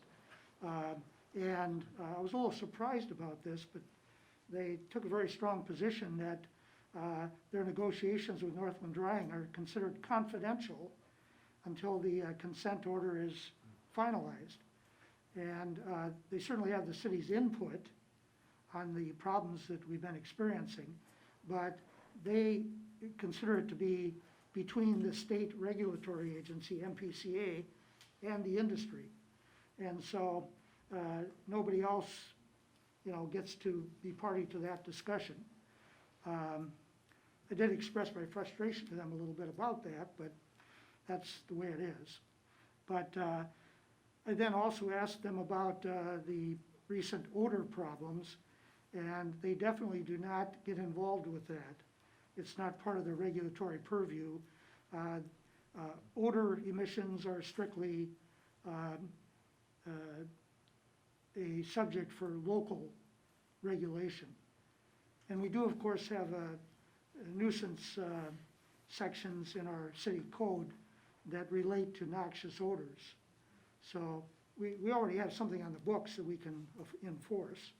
And I just thought it might be appropriate to bring it to the attention of the council at this time of the year, before we get into the, much warmer weather. And of course, we did have a little preview when we had that 70-degree Monday. It definitely cooked something up at Northland Drying. And it was a pretty putrid odor that Monday. So obviously, whatever was creating the odor last summer is still there. And has anybody had any feedback from Northland Drying about what's going on over there? Whatever happened, I thought we were gonna do it sewer or, Have not heard anything from that about it. Yeah, we were going to, as a group. well, he was here last time, I thought, that's, Yep. I can certainly send a text to Matt and remind him of that, but, yeah. I have no feedback. I'll just speak personally about where we live, which is about 4 or 5 blocks from Northland. Occasionally on a west wind, I will smell this like cooked grain. It's not, to me, it's not offensive at all. I know there's people that have experienced the smell of rotting wasted potatoes, and that's a whole different story. But as far as their normal odor that's put off from their process, personally, I don't find it offensive. so, when Seneca had the big silage pile back there, I mean, what was done then? Was Nothing. that- Nothing. I know It's, nothing. it stunk over to It's- the yeah, west. it's No, fine. I can Oh, yeah. where I live now, but that's my point is, I mean, I don't know about that smell.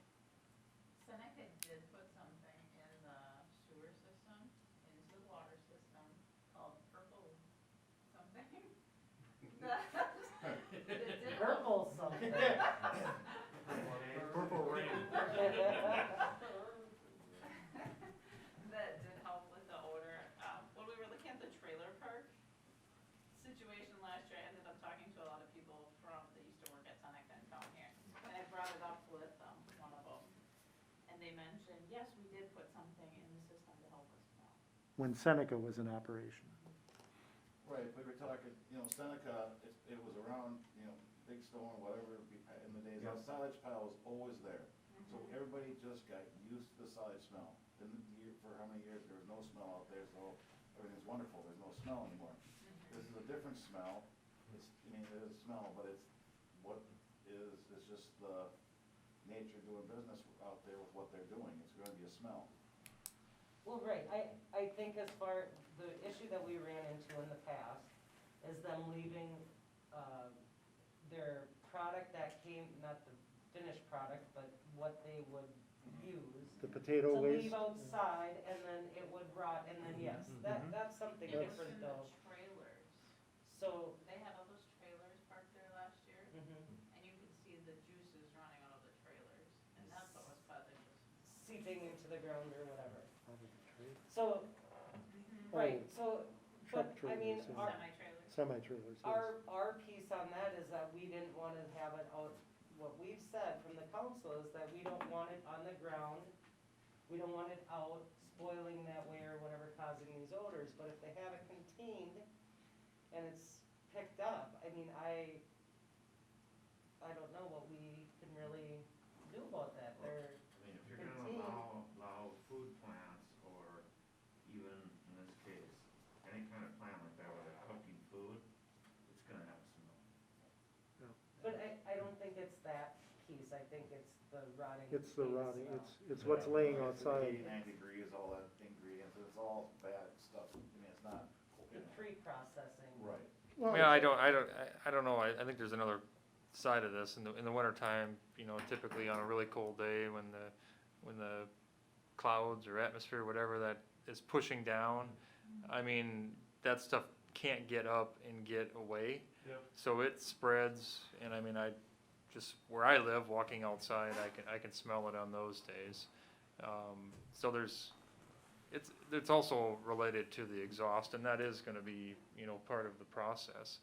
I think the challenge you'd have is if we were gonna say, oh, well, it's really smelly today, how do you judge that to say, okay, this is the smellometer at, 4,000, and you can't get to 4,000, and normally you run at 2. So there's all those different perspectives It's a of very different subjective people. Yeah, thing, it really is. so the odor that's been as of recent, has there been any communication to Northland about that? Like, what recent are you talking Yeah. about? Oh, Which whatever. one? I mean, 'cause there's definitely two different. Let's start. You gotta from take the hot seat. Let's start from the 70-degree day. Two different I don't think we've had any things. complaints, have we? Howie Brinkman. Hey, I'm on the EDA board. We had complaints from people that live down there, so I went down and talked to Scott. That's who you sent me to, wasn't it, Scott? Lee. Yeah, Lee. Okay, there were so many. I bypassed Nelson, so I went down there and talked to him. What it is there is potatoes on the ground down there that smells. That's the problem. They do have a big container down there. They're gonna bring it into there, they're gonna cut one end off, and then they're gonna be dumping the trucks in there so the potatoes flow into the building. So they're gonna get rid of that. I talked to him about the junk that's down there. The stuff by Rich Miller's place, they moved all that now, and that's more parking for their employees. And then Lee said some of them big round containers down there are gonna be there for a while because they wanna use them. They don't know what they wanna get, rid of some of them, but they will clean it up. They bought that big compaction unit. It was supposed to compact the potatoes, take all the water out of it. It didn't work. So they got $500,000 sitting there, or 250,000, I don't know what it was, but it's quite a bit of money sitting there they're trying to get rid of. But they did talk about a big container, and I saw it sitting there. They're gonna bring it into the unit, cut one end off, the trucks will dump into it, and it'll elevate it into the thing, instead of using the payloader to take the potatoes from here to here. And I did ask him about some gravel down there, cause it's muddy, if they could run that water off and get rid of that too, so. Lee I did have a good conversation with him, so I think he's on the right road. I think if you wanna go down and look at it, he told me to call him. So I would call Lee to set up appointment. So that way. But I did go down and talk to him about the mess and stuff, because I did hear some rumbles and people look you in the face and say something to you, so I figured I'd go down and talk to the guy. But, so that's what I heard, what was going on down there, so. But if they can keep the potatoes off the ground, like you said, the other smell coming out of the exhaust, you gotta deal with it. I mean, I'm redoing that house on the other side of Seneca, and it's, so when them people come to buy it, I hope we'll have a day when they're not shooting it up. Switch the wind, well, we'll put a big fan up. But no, that smell, you're not gonna, I agree with you, my son hates that smell, but I don't think it's that bad, I it's don't either. Yeah, and that's the problem with smells. One person's gonna find, It's always gonna be that. it's Oh, gonna yeah. be individual. Yep. And they smell money when they smell that smell. Right. Right. You know what I mean? And they're making money when that's happening. Right. It's just like, it's just like that. So what are they doing for the emitting there, when they emit those particles, what are they doing? Oh, we don't know. The particular matter is the part of the, Oh, well, that's part of what That's it. MPCA is working on, because they do, regulate that. There are at least two major emissions from the plant, where there was kind of a yellow grainy dust that, was spread over town. And the most dramatic effect was at Brow Motors, all their inventory got covered. And, it happened twice, and, of course, they weren't happy about it, and they had to hire extra help on the weekends to clean off the vehicles, because they weren't sure if the particulate was going to, you know, start eroding the paint on the vehicles. After some struggle, Northland Drying did reimburse them for that. But they're not happy at the thought that it could happen again.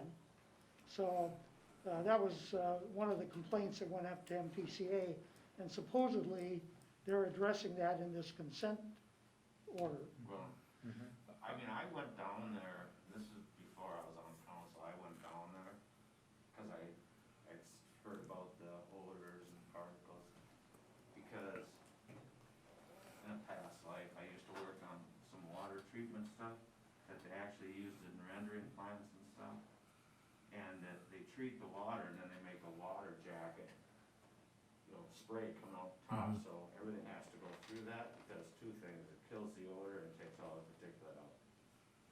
That's, The process that they do over there they take garbage potatoes and they turn it into a potato flake. I don't work there, I just see the stuff on my wife when she comes home. They superheat it so far that I think they have a fire or two every once in a while. And I believe from the last time when I talked with Lee and Josh, on the last time when they coated Brow, they had a ground fire, and that's what caused that. Since then, they figured out what to do and what not to do.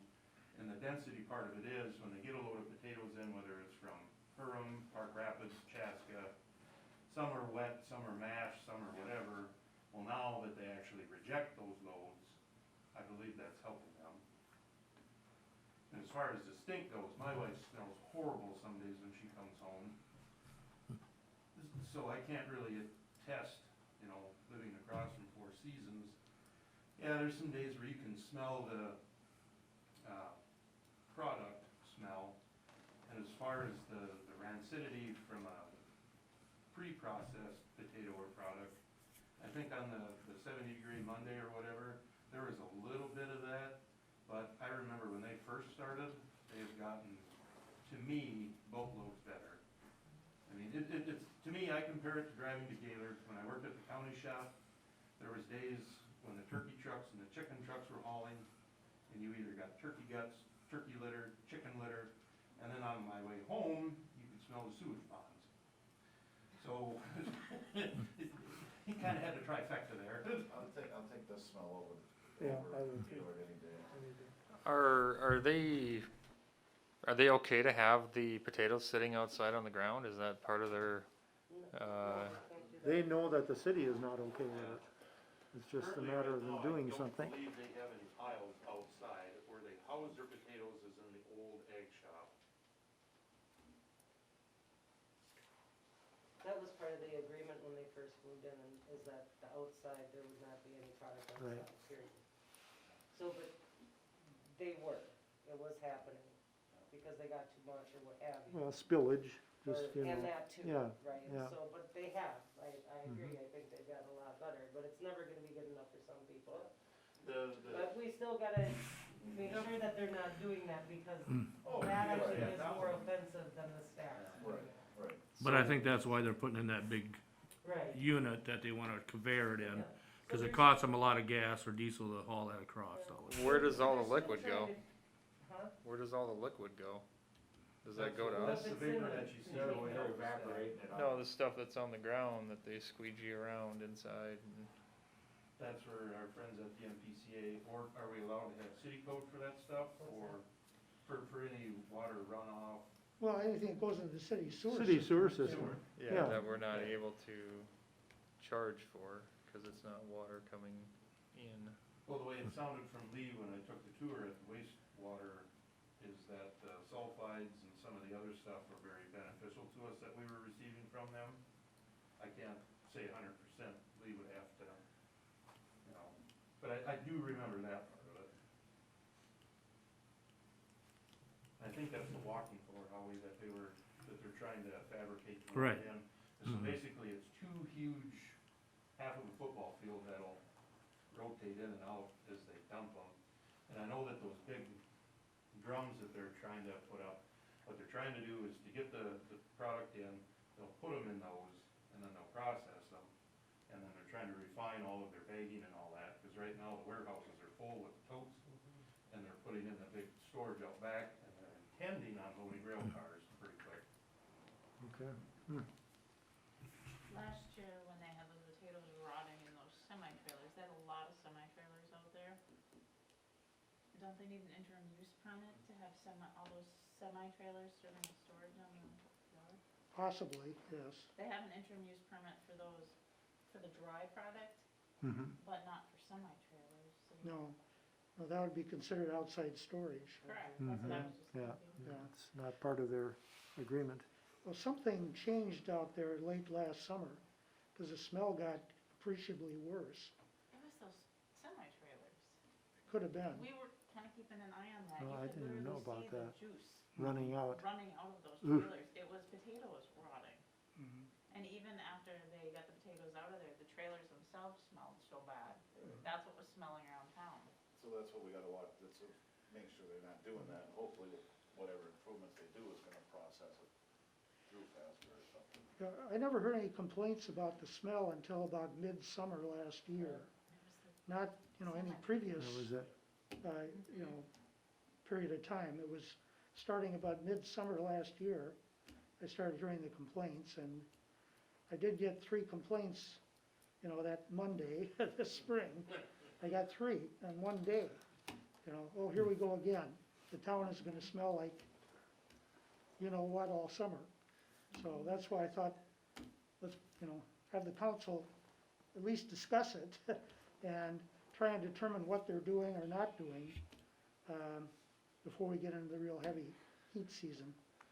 But Well, it sounds like maybe they are taking some steps. One question I have, Ross, the only way that the city council or city communicates to them that they stink or they have an error is Amy calls Matt Nelson, correct? Well, you've been communicating with this Lee Osterreich, is that his name? Olmsted. Or Olmsted? Inside. Was one of the owners, as I understand it. So that may be a more effective way to communicate.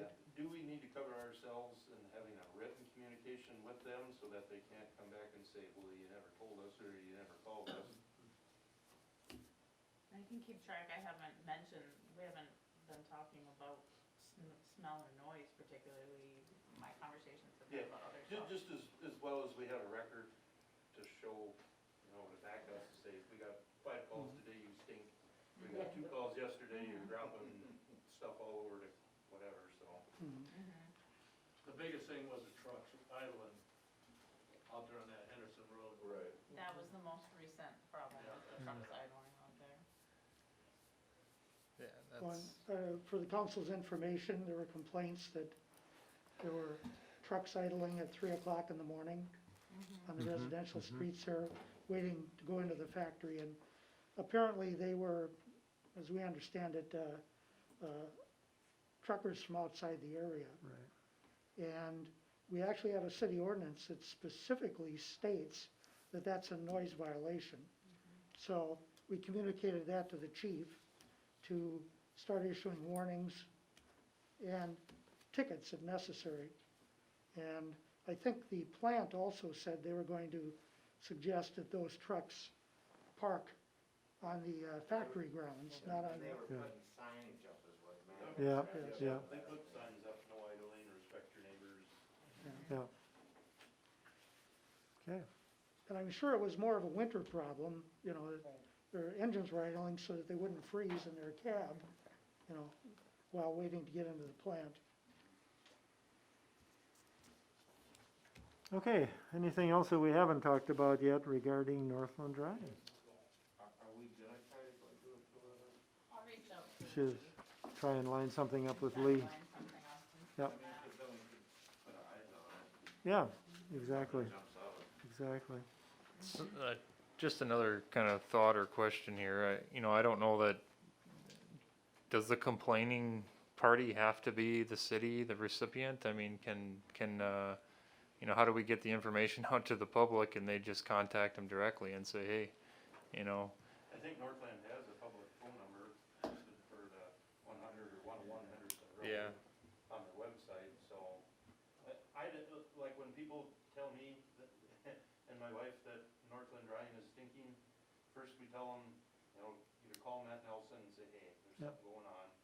And then if that falls on deaf ears, to call Amy, and, and like Howard has communicated, Howard's a pretty unique guy where, he'll go there and he'll say, hey, what's your deal, And for any of us that live on that Baker, Clinton, Henderson, Adams Street, we're right there, and the noise, I can't hear any noise No. anymore. Odors, Yeah.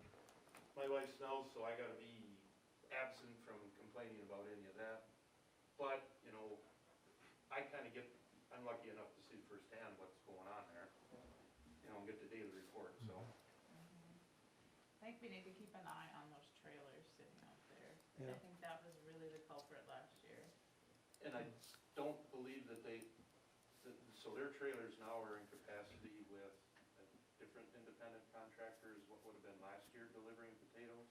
Okay.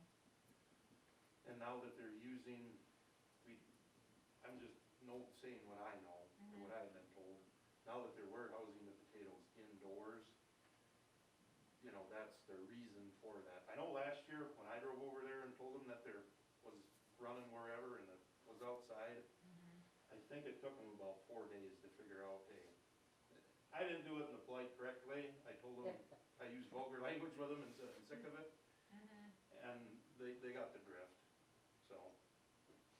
Yeah, I have never been under the impression that they are allowed to store raw potatoes. That indeed, those raw potatoes coming off the truck need to go right into the plant and are processed. Nothing stored to rot. Yeah. So that, Because I think their turnaround is usually about 2 days, is when the potatoes come in thereafter, because they get usually about 3 to 4 loads of potatoes a day, I believe. So they're, with their new, Did they get another dryer in there? yeah, with their new $1 million dryer, they're cranking out, I wanna say that they did at least 6 semi-loads last week that they shipped Oh, out. wow. So when I talked with Lee last and they're anticipating to start loading rail cars, well, a semi holds 60,000, I have no idea what a rail car will hold, but I know it's a considerable amount more. Right. So I mean, if that's the amount of volume that they're doing, So that'll help too, if they're going through the stuff faster too, so. yeah, and I think one thing that I had heard from that group is that any potatoes that come in at noon today, they want processed by midnight. So that it's a continued, because I don't believe their long term is to keep the potatoes stored in the old egg shop. yeah, Right. So kinda hopefully not. some growing pains that we've had to go through for a few years. They'll get it done. Yeah, Yeah. the past year, I think, has been, no pun intended, has been pretty quiet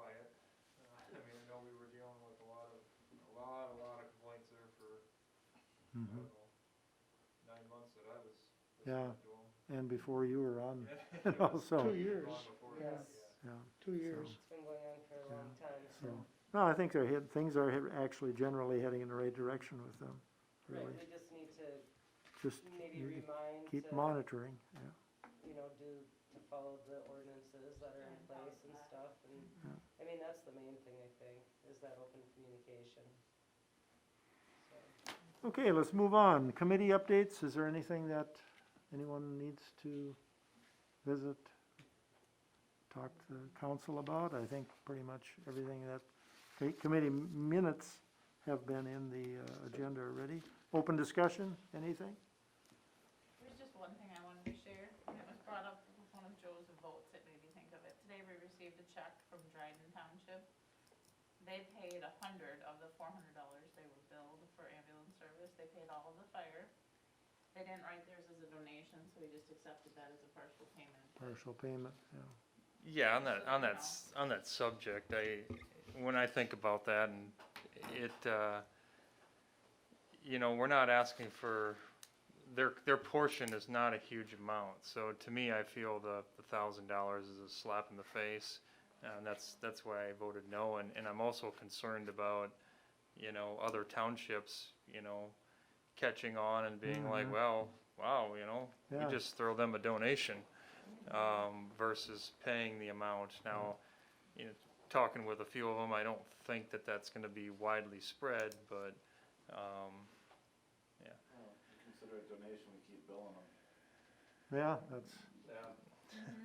And that's basically it, you made a donation, but you still have this bill to you pay. still have this bill to pay. I mean, there's really nothing, I don't think, No, I get that there's nothing you can do, nothing we can but do it's- except to it's, support the ambulance system ourselves, even though it serves the rural area. And, I mean, I get where you're coming from, Dylan, and I kinda feel the same way, but I'm gonna accept their donation, right? But it's a donation, it's not their bill. right, the bill will, So, Well, but it's them saying, this is what I feel you're worth. And to me, our service is worth the full amount that everybody else is paying. yeah, right, So Yep. the 1,000 is, Yeah. no, is just, that's pretty petty, honestly. Yeah. Um, I agree with you. One quick thing, so on the property, that was sold tonight, and just something I'm thinking about, cause obviously we just, you know, I just was finding out about this potential for the more, you know, buildings and stuff, and I think that's excellent. Something that went into my head is, how are we quantifying the, you know, the return on the investment, you know, and I didn't push the envelope too far, I shared some, you know, questions that I had on it, and then I just kinda let it be, but the way I would personally see it being beneficial was having something that's used, a tool that's used to say, okay, the city paid this amount of money for that property. This is the current value, and then we use metrics to decide whether or not the deal that we made here is a good investment, and I think that's how you got to the 10,000. It's based on the tax base. I don't know that that's enough, I mean, With It's that jobs property, and you're not gonna taxes. get jobs. That property was a mistake when they bought it in the first place. Basically, this is about the best we can hope for that property, and I think that. well, But, yeah, I know what you're saying, and I get what you're saying, but. so here we had a property that was worth this amount of money. Right. We're collecting $100 more than what the taxes are for rent on it. So we have that asset. So that's an asset to the city, that in, you know, 10, 15 years, whatever. And I understand we had an investment into this, but that was our decision to make the investment in the advertising. So, and I think the deal has worked out okay, but we've got other properties. And then the next one's gonna be, okay, we need to buy this one because we wanna, you know, have it so that we can hang on to it.